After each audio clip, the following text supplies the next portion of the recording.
Mu myaka yashize byari bigoranye yuko mu Rwanda ushobora kuba wabona ubwato bunini bwa rutura bushobora kujyamo abantu runaka bakamara amajoro nibura 3 hejuru y'ikiyaga cya Kivu bari kugenda baryama nta kibazo, bakabyuka bakarya bitewe n'uko ibintu byose biri muri ubwo bwato. Gusa uyu munsi tuvugana ubu bwato burahari, hari ubwato budasanzwe burimo hafi ya byose umuntu yakenera mu buzima bwa buri munsi. Ubu bwato ushobora kuba wabubamo igihe cyose wifuza ureremba hejuru y'ikiyaga cya Kivu, nta kintu na kimwe wabuze, ibyo kurya ubibona, ibyo kunywa ubibona, bitewe n'uko ari ubwato budasanzwe. N'ubwato bufite moteri 2, bukagira ibyumba bigera ku 10, harimo 2 byo ku rwego rwa VIP, hakaba harimo igikoni ku buryo ushobora kuba wateka, hakaba harimo pisine. Nawe ibaze ubwato buri mu mazi, gusa none ukaba burimo pisine ushobora kuba wakogamo, ukaba wakoga hejuru y'amazi kandi nanone uri mu mazi. Ubu bwato kandi burimo resitora ku buryo ushobora kuba wagenda ukiyakira ugafata amafunguro y'ubwoko bwose ushaka. Harimo gym, ahantu ushobora kuba wakora siporo ukinanura. Harimo massage, ahantu ushobora kuba wagenda bakagukora massage ibintu bikagenda neza. Ubu bwato n'ubwato bunini cyane bw'inyenyeri 5 buri ku rwego rwa hoteli y'inyenyeri 5. N'ubwato bwa Mantis Kivu Queen Uburanga. N'ubwato bwubatswe mu myaka yashize, gusa ubu ngubu bwatangiye kwakira ababugana bagatembera mu kiyaga cya Kivu, batembera ahantu hagiye hatandukanye bari muri ubu bwato ushobora kubamaramo iminsi igiye itandukanye. Gusa bigaragara yuko abenshi bakunda kumaramo hagati y'iminsi 2 ndetse n'3, gusa ushobora kubamaramo igihe cyose ushakiye bitewe n'amafaranga nanone ufite. Niba ukunda kureba filime mu myaka yatambutse, warebye filime bita Titanic, filime idasanzwe igaragaramo ubwato bunini bwa rutura, ubwato budasanzwe.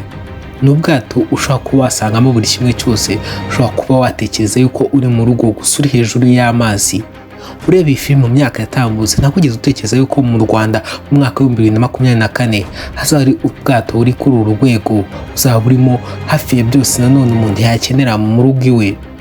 Uyu munsi ubwato bwa mbere buri mu Rwanda bunini bushobora kuba bwakora ibingibi buri mu kiyaga cya Kivu.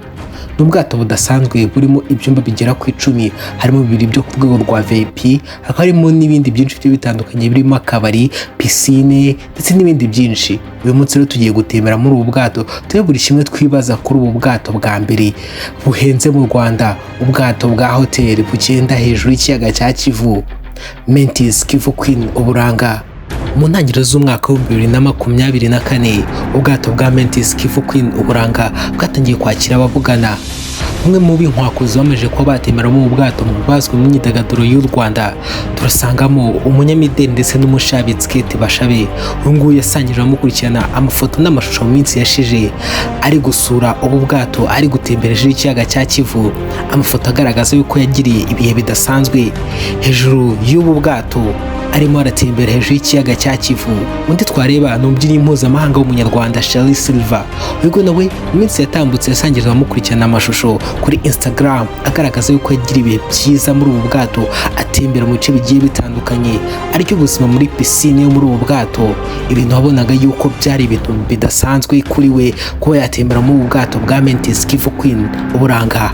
Undi umaze kuba watembera mu bwato ni umukobwa witwa Solange, ni mu bakobwa amaze kwamara ku mbuga nkoranyambaga by'umwihariko ku rubuga rwa Instagram, aho akunda gupostinga amashusho agiye atandukanye avuga uko yagiye ahantu runaka. Ibi ngibi byamuhesheje amahirwe akomeye cyane ubwo asigaye yamamariza Visit Rwanda, akaba nanone yarasuye ubwato, atembera muri ubu bwato bikozwe na Visit Rwanda kugira ngo ashishikarize abantu ko basura ibice bitandukanye by'ikiyaga cya Kivu batembera hejuru y'ubwato bwa Mantis Kivu Queen Uburanga. Ubwato bwa mbere bunini mu Rwanda burimo ibyumba bigera ku 10, harimo 2 byo ku rwego rwa VIP. Mu ntangiriro z'ukwezi kwa Kamena mu mwaka wa 2021 nibwo hatangiye kubakwa ubwato bwa Mantis Kivu Queen Uburanga. Umuntu ashobora guca ahantu bwarimo burubaka, dore ko bwubakwaga ku nkombe, ashobora gutekereza yuko ari inzu iri kubakwa bitewe n'imitegurire n'uburyo barimo barabwubaka. Witegereje inyuma wasaga nk'urimo urareba yuko barimo barubaka inzu, gusa bwari ubwato bunini budasanzwe. Uyu munsi nanone bwatangiye kuba bwakora.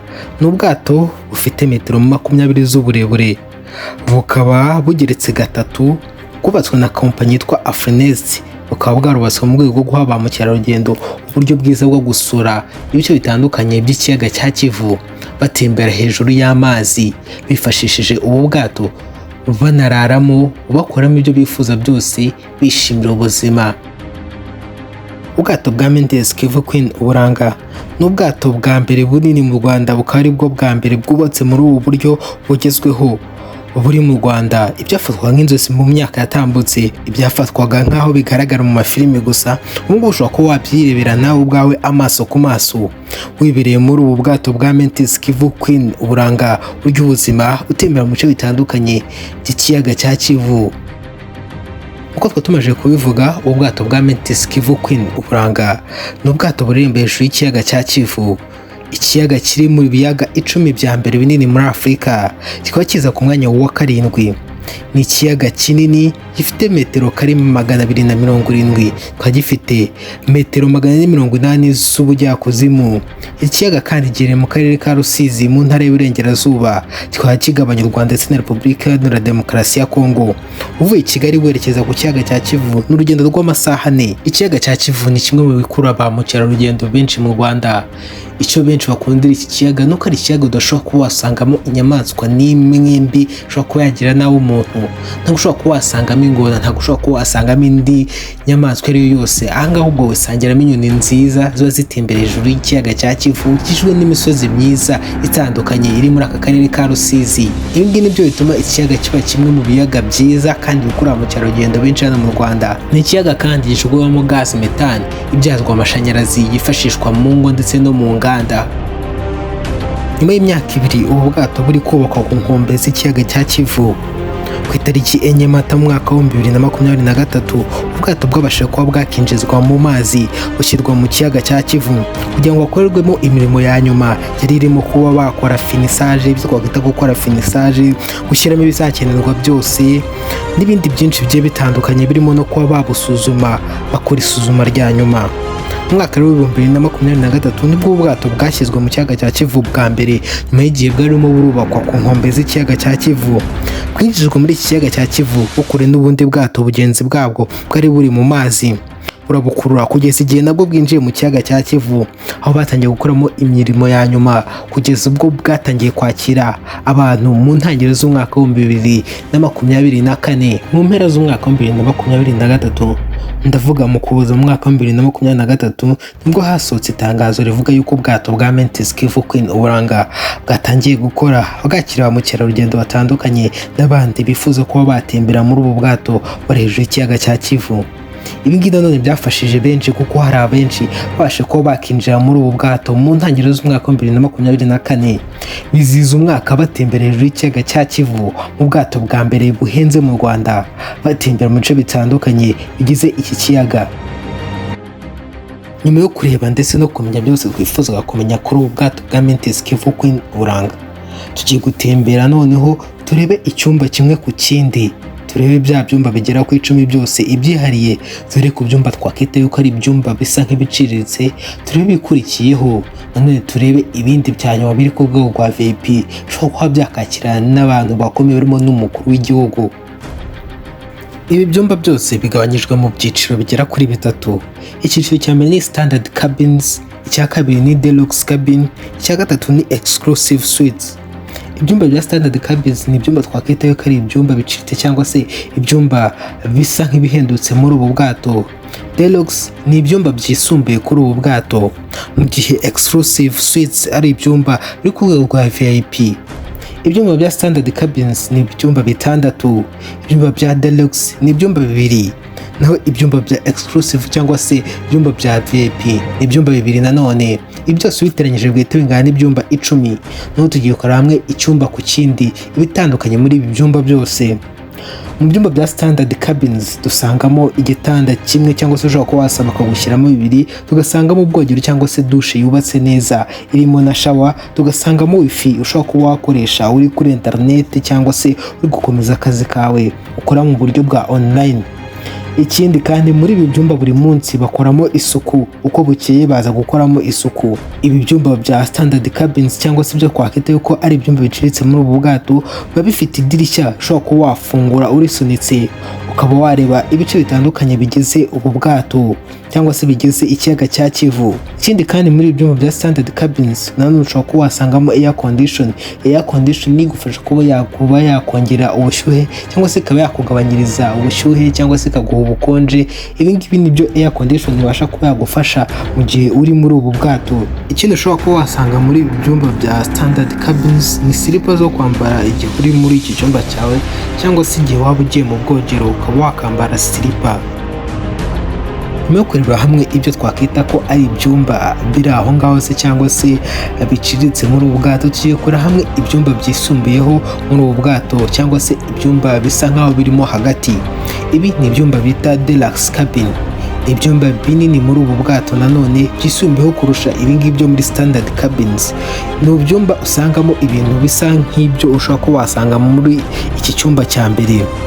Ibi byumba rero ushobora kuba wasangamo wifi, ugasangamo silipa, ushobora kuba wasangamo igitanda kimwe cyangwa se ukaba wasaba yuko bagushyiramo bibiri, ushobora kuba wasangamo idirishya rinini ushobora gufungura ukaba wafungura isunitse, usangamo air condition ndetse na silipa. Gusa nanone ikiyongeraho muri ibi byumba nuko ibi byumba ushobora kuba wakaka ibyo kurya cyangwa se ibyo kunywa bibereye mu cyumba cyawe bakaba babikugezaho mu kanya nk'ako guhumbya. Ikindi cyari ushobora kuba wasanga muri ibi byumba nuko ushobora kuba wasangamo ahantu ho kuganirira, mbese ushobora kuba wakakira abashyitsi bakaza ukabakira mu ruganiriro mukaba muri no kuganira ahantu habugenewe barimo baraganira nawe muri ibi bice bitandukanye by'ikiyaga cya Kivu.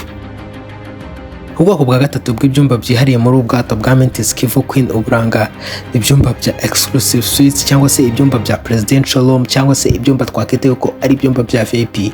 Ibyumba bidasanzwe biherereye muri ubwato bwa Mantis Kivu Queen Uburanga bikaba ari byo byumba bya mbere bihenze muri ubu bwato.